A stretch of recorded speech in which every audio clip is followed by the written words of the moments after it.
nagkamali, dapat magalit tayo sa mali. Ang masama, yung magalit ka, papatay ka. O yung magalit ka, ikaw ay mananakit ng kapwa. Pero nagagalit ka, sinasabi mo lang yung mali niya, hindi mo masama yun. Utos nga ng Diyos yun eh. Pakinggan nyo. Sa isang talata ng Efeso, eto.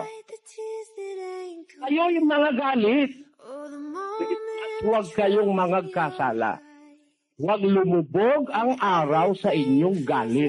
Ayun. Utos ng Diyos yun eh. Magalit ka. Pero huwag mong palulubugin yung araw sa galit mo. Ibig sabihin, huwag kang gagawa ng masama na mananakit ka o papatay ka ng kapwa. Pero yung magalit per se, utos yun.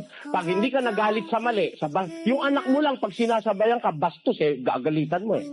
Eh baka kung anak ko ito, padapain ko eh.